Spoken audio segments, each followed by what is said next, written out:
nó có đi lẽ ra bác son bác có biển clone bị app inventor bọc na screen nó đi animation clone pa animation screen animation thì bộ cấp là nó đi bộ đơn na nó có bị bọc na Google rồi vào Google có đi nó tác chút mình load app inventor thì đó là app the MIT app inventor the create app thì là đó là cái sign in đó có cái account thì tác chút password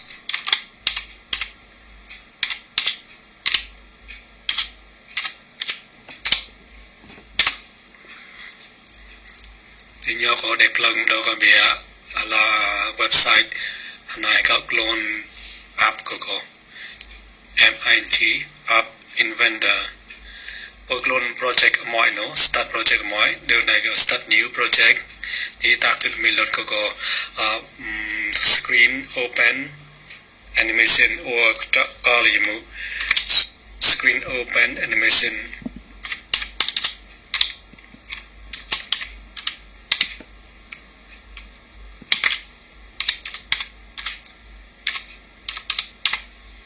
được ok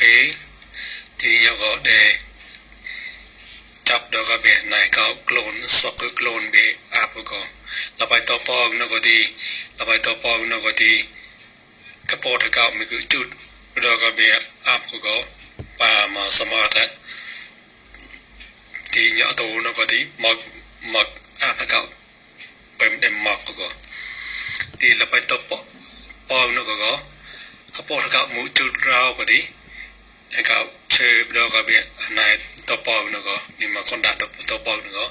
là bài cái non tập phong nó có plon đi việc cùng sẽ tỏi cái port cái chút lo có mà thì nhớ có đó cái port nó có đi đến mà screen như thế cùng start screen để mark lần mà nhau cùng start screen để mark lần thì boy clone animation nó có mũ rau hòm đi animation is a movement of the picture shown at a sequence thì là để rip chi rải tháp ba này có riêng animation nó mũ ra hòm đi rip chi rải tháp ba này có riêng hòm như nào thì rip tháp ba riêng chôn bờ nào đi nhang ra rip có chành mà rip riêng chành thì riêng chành đi rip chành rip thì anh bingo mà remote buổi hòm bingo thì clone animation thì mũ để kết rào hòm thì mũ thì kết rào hòm thì mô táng bôi có tại kết là bơm 3 tháng bôi để kết rip bơm rip on the plate bơm rip thì tịch để kết rip nó để kết ram sign nó thì để kết account nó thì họ có ra thì bộ cái đó cái screen nó có đi bôi chút là rip thì nhớ họ chạy chút là rip nó đi đó cái component thì cái component nó có thì có cái rip nó có để chập lại go to start rip lấy để mark lên nó các cái chôn go to start để các cái một rip có chút rau các mình có để kết ha để bên có thì nhớ có không cần nhạt ha visible nhưng không cần nhạt ha bên có thì đây có câu start là bài tập bao nó có để mark lần bôi rip nó có bôi chọn đó có tủ screen nó đi nhớ có bôi setting đó có về component nó property setting nó có đi để bôi chọn sender nhớ có chọn sender thì nhớ có để chọn là tủ screen có chọn tủ screen thì bôi nên có một mũ rau plon thầm đi account nhớ đi cái sensor đấy nhớ có clock của hệ chút nên được clock nó có non visible component họ có lại đều mọc vào cái screen này để mọc small nó thì nhớ có bộ đó là component nó đi bộ screen image clock này nó có bộ chút ram sign hot có ra bộ được quyết bia là ram sign bộ thì nhớ cái bộ để bộ câu tôi thì nhớ cái bộ đó cái block thì được cái này block nó từ đi nhớ bộ chơi nhớ screen image block clock bị cái bộ chút là cái bộ chơi nhớ bộ cái plan thì bộ đưa đó screen nó thì bộ đưa mù ra hòm đi nhớ có when screen one initialize do thì là khá là screen mua chạm cái tí một bôi có để clone nào tí bôi clone clock thì nó đi có thể nó đi kết nó có thể đi kết nó đấy nhau có chạc lộn nhau set clock one timer enable tôi nhớ set clock one timer enable two ya thì bôi akan logistic akan true đi thì bài đây nhau có gì về screen để bóc lên nào thì nó đi có để kết true đi để clone loan ok như thì bài này những yes come ra lại bên cô thì giờ ra bôi chút hồi chút bôi true bôi chút false đi nó đi để có để tự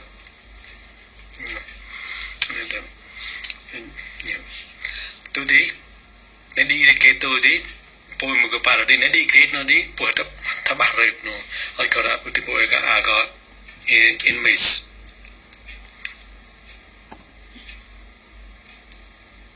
bôi có bị clock nó clock one thì when là nó đi kết bằng cái tí nhớ là nó đi kết bằng cái tí thắp bạc rồi nó thắp bạc rồi nó có image đó set clock set image one nhớ set image one picture thì bôi chút là có picture mũ ra hôm nay nó có bôi chút là có design đấy picture bôi mũ mồ này mũ nhỏ bôi nó có bôi mũ chút mũ học ra thì bôi có thể upload bôi nó choose file nhớ có thì bôi nó có clone nó từ này máu thì bôi nó có open is nhớ bôi nó có m1.jpg thì bôi nó có choose file nhớ có chọn bằng m2.jpg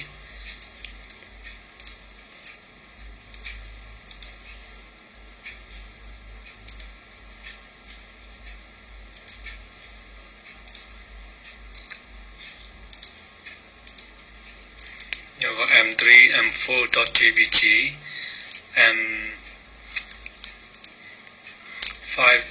m5.jpg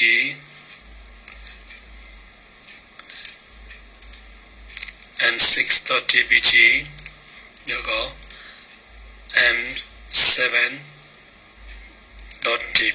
nhớ bôi vấn đề của bôi bắt toàn chập lột nó tùy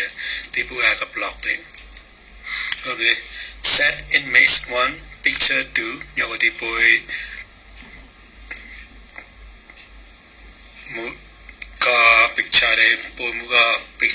rồi bấm la bôi có bắt đầu thì hôm nay nhớ có có text đấy ok nhớ có bôi picture bôi có niệm m1.jpg ở cái đó thì để niệm bài rồi thì nhớ có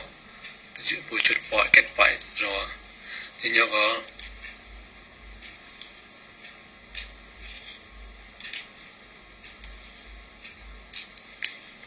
em nó có nhớ có em có mấy load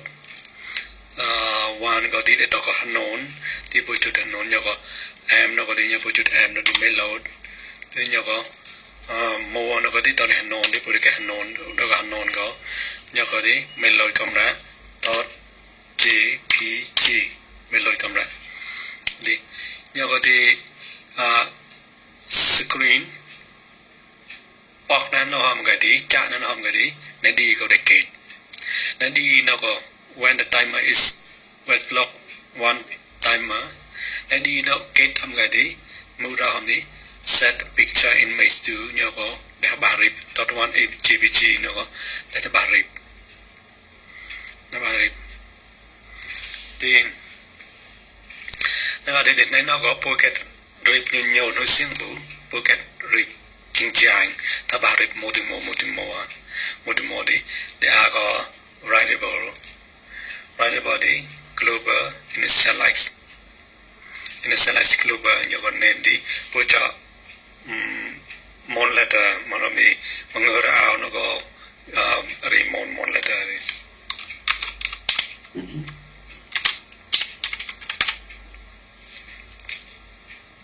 nhớ có zero đi nhớ có để nó có bằng cả hanon cầm ra để có chỉ algebra để mà để bố tăng lên một h equal to 1 thì h upon y equal to 60 bị y nó có swap để tại 5 có automatic để bên có thì nhớ có đi when clock 1 timetable to đi nhớ có set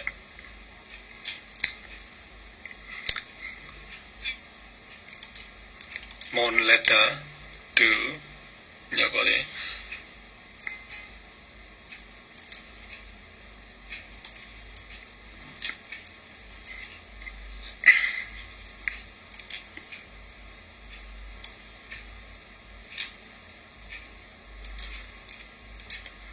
set mon global letter to nhớ có mon global nhớ có set mình nói thì mon letter to nhớ có mesh nhớ có plus 1 làm đi bôi bị bao nhiêu nó có M1, M2, M3, M4, M5, M6, M7 thì để bỏ là một để plus 1 thì phải là bình thường thì nhớ có đi anh này nó có bôi quyết bữa M1 nó có bôi chút bị là bị get closer initialize nhớ global mon letter mà là đi nút lang có nhớ plus 1 nó ok nhớ có tôi đi hầm đi bôi đó có bé là trong sọc trong bị bôi nó có đi ai có connection AI companion nhớ đi để chấp lưng đó có your có nhớ có đi để có sọc chắc có bé phong AI companion bôi đi có thì nhớ có scan chút na đó có bị phong để có scan QR code